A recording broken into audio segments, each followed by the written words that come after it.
Is the commercial paper market where companies go in for short-term funding. They fund their inventories. You can get a asset-backed facility that funds auto loans or mortgages in there. Really, the grease that grinds the wheels of the financial system. Money markets provide the cash. Companies take the loans out from there, and that was really getting strained. Money markets were withdrawing money from the people, withdrawing money from the money markets, and there was a hue and cry on that. So there's three things that happened here right now. First is the commercial paper funding facility really dusting off a program from 2008 that the Federal Reserve used.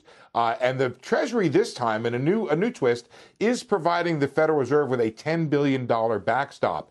I know Treasury News said $1 trillion, but I ran it down. It's actually $700 billion when you look at how much might be eligible of paper here. I guess that's a distinction without a difference, 700 or $1 trillion. However, while the stock market seemed to like this development, not so for people in the market that is involved here. I just got the phone with a senior market participant, and this person's quote was, "It's too punitive right now," and I'll explain that in a second.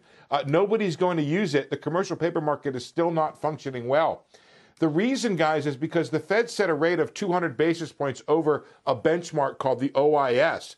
But the paper is only trading 122 basis points over it. So you'd have to go and pay essentially more at the Federal Reserve. And that's something I'm hearing from a couple market participants here.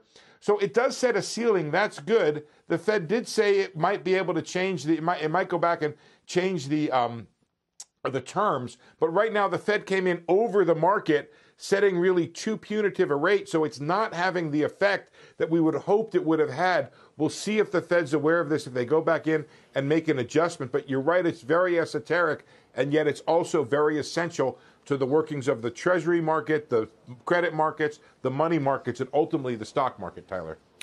Steve, you know, it's really like trying to fix the plumbing while the water is still flowing, right? Yeah, that's exactly right. It's a really good way to put it. It's very hard when the water is still flowing. Things are moving around.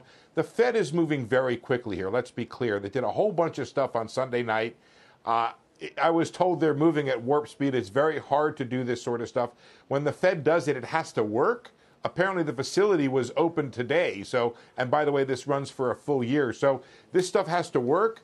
You've got to make the fix while the water is running, and there might be a problem here. The Fed has to go in back and adjust.